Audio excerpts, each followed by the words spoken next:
Friend, तुमचं सर्वांचं आपल्या केमिस्ट्री स्टडीमध्ये स्वागत आहे. आपण इलेक्ट्रोकेमिस्ट्री हा फिजिकलचा टॉपिक बघत होतो. हे तुमचं सॉफ्टवेअर कंप्लीट झालेलं आहे. मागच्या टॉपिकमध्ये आपण ट्रान्सपोर्ट नंबर ऑफ आयन आणि हीट ड्रॉप मेथड पाहिली होती. ओके, आणि आता बघणार आपण 5 मार्क्सला हे क्वेश्चन विचारले जातात. व्हेरी इम्पॉर्टंट आहे.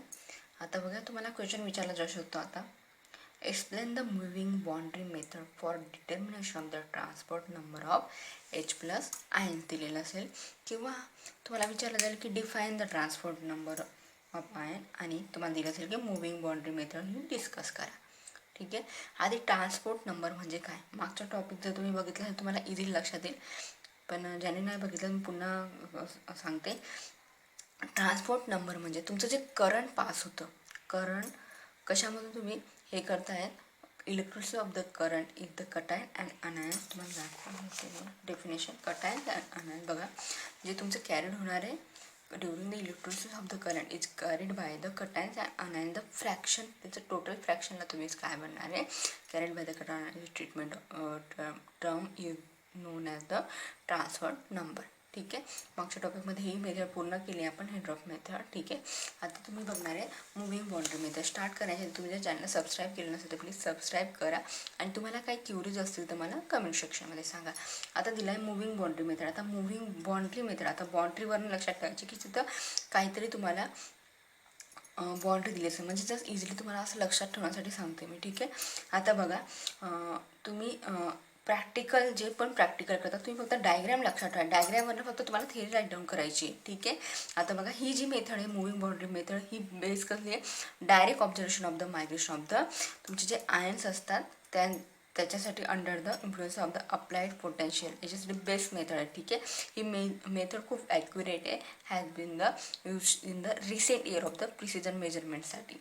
ठीक आहे. आता हे ॲपरेटसमध्ये तुम्ही काय काय केलं आहे ते फक्त तुम्हाला इथं थेरीमध्ये राईट डाऊन करायचं. फर्स्ट म्हणजे तुम्ही हे ॲपरेटस जे use in the consist of the long vertical tube तुम्हाला दिसते, फिल विथ द तुम्हाला ही 2 इलेक्ट्रोड दिसत आहेत. ठीक आहे. एक तुमचा कॅथोड असणार आहे, कॅनोड असणार आहे. ठीक आहे. 2 इलेक्ट्रोड्स आर 2 एंड्स दिले. The tube is the fill with the, आता सोल्युशन फिल केले तुम्ही, एक कॅडमियम क्लोराईड केलेलं आहे, आणि तुमचं काय आहे लोअर साईडला तुम्ही कॅडमियम क्लोराईड केलं आहे, आणि अप्पर साईडला तुम्ही काय केलं आहे HCl फिलअप केलं आहे. ठीक आहे. हेच तुम्ही थेरीमध्ये लिहिणार आहे. ठीक आहे. आता मी तुम्हाला डायग्राम लक्षात आले असेल तर मी तुम्हाला पुढे कंटिन्यू. बघा, करंट पण पास केलं आहे तुम्ही. ओके. आणि तेच तुम्ही आता बघा, जो कॅथोड आहे तुमचाला तो काय आहे, प्लॅटिनम आहे.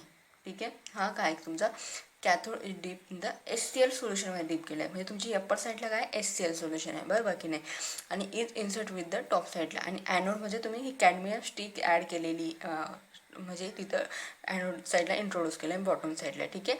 आणि जस्ट करंट काय केलेलं आहे, पास केलेलं आहे. इथपर्यंत आलं, तेच तुम्ही थेरीमध्ये राईट डाऊन करा. ठीक आहे. आता हायड्रोजन गॅस इव्हॉल्व होईल तो कॅथोड करून तुम्ही थेरी पार्ट बघू शकता.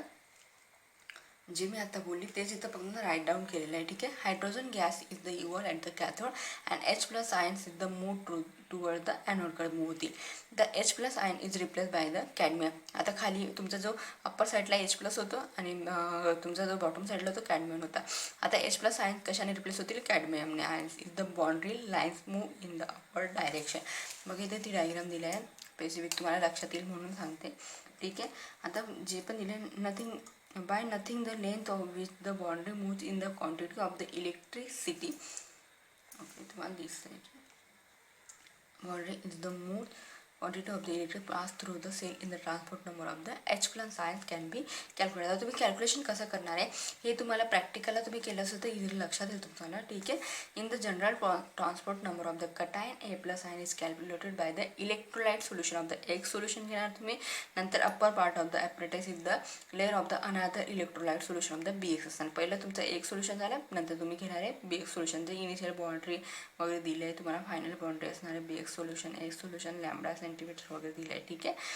Introduce in the lower part of the electrolyte BX solution is selected of the velocity and B+ sign than did the A+ sign such as the case of the situation is described the following figure. आता calculation घेणार तुम्ही. Let the see the original concentration A+ ion gram equivalent per mole of the solution in distance through with the boundary move in the lambda centimeter, the area of the cross section of the tubes in the square centimeter. हे तुम्हाला तुम्ही problem वगैरे solve करतात ना तेव्हा पण खूप important आहे. ठीक आहे. आता बघा दिलं आहे पूर्ण, तुम्ही स्टेप बाय स्टेप जाणार. The number of g equivalent A plus moving upward साईडचे S L into C.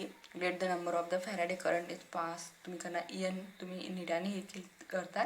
The fraction of the current is carried by the A plus ion. तुम्ही तुमचा ट्रान्सपोर्ट नंबर जो असणार आहे तो पास केला. हेन्स इन द ट्रान्सपोर्ट बघा एन इंटू, आता इकडच्या साईडला डिवायडेडला चालला जाईल. हा n t equal to n is equal to, तुम्ही एनची व्हॅल्यू लिहा थिटा अपॉन एफ. थिटा म्हणजेच काय, तुमचा क्वांटिटी ऑफ द करंट किती पास झालं आहे ते, आणि एफ म्हणजे तुमचा फॅरेडे करंट. आता हे इक्वेशन तुम्ही रिटर्न करणार म्हणजे राईट डाऊन करणार. तुमचा हा ट्रान्सपोर्ट नंबर एस एल हा तुमचा f into c upon theta, आणि हे जे इक्वेशन तुमचं काय आहे, value of the transfer can be found in the experimental value. तुम्हाला हे 5 मार्क्सचा थेरीला विचारलं तर ठीक आहे. ओके. आणि जर प्रॉब्लेम विचारलं तर प्रॉब्लेम कसा विचारलं तुम्हाला ते पण दाखवून देते मी. बघा प्रॉब्लेम विचारला जाऊ शकतो. In the moving boundary experiment तुम्हाला दिलेलं असेल KCL सोल्युशन दिलं इथं, आणि तुमचं lithium provide indicator solution in the constant of the, तुम्हाला किती ॲम्पियर दिलेलं आहे म्हणजे तुमची थीटाची व्हॅल्यू झाली बरोबर ना. तुम्ही आधी गिवन डाटा कलेक्ट करून घ्या, मग तुम्ही लिहू शकता. वॉस इन म्हणजे किती पास झाला आहे 21 to 30 सेकंड म्हणजे तुमचा अक्लोमल झाला बरोबर ना. CB देन तुमचं boundary was the observe through the 5.6 मिनिटं तुमची जे पण दिली असेल म्हणजे तुमची बाउंड्री दिलेली आहे. ठीक आहे. नंतर मग ट्यूब ऑफ तुमचा तो स्क्वेअर क्रॉस सेक्शन दिला डेल्टा दिलेला आहे 0.1142 स्क्वेअर सेंटीमीटर दिला आहे, आणि तुमचं किती घेतलं तुम्ही 0.1 घेतलेलं आहे तर 1000 अपॉन. आणि जस्ट तुम्ही आता जो राईट डाऊन केला तुम्ही फॉर्म्युला जो पण काढला आहे तुमचा तो फक्त तुम्ही इथं हे करणार. याच्यामध्ये फक्त या सगळ्या व्हॅल्यू काय करणार, पुटअप करणार, सिम्पल. ओके. आणि राईट डाऊन केल्यानंतर तुम्हाला जे पण ते सगळं फॉर्म्युला म्हणजे जे पण तुमच्या व्हॅल्यू होत्या त्या सगळ्या राईट डाऊन केल्या, आणि तुम्हाला जे आन्सर मिळतं आहे ते पोटॅशियमला जे आलं आहे ते, आणि जर CL मायनस केलं तुम्ही, आणि फायनल आन्सर तुम्ही राईट डाऊन केले. या प्रकारे तुम्हाला सगळे क्वेश्चन तुम्हाला विचारले जाऊ शकतात. तुम्हाला जर आजचा व्हिडिओ जर हेल्पफुल वाटला असेल तर लाईक करायला विसरू नका. आपल्या फ्रेंड लोकांमध्ये पण शेअर करा. थँक्यू सो मच वॉचिंग दिस व्हिडिओ.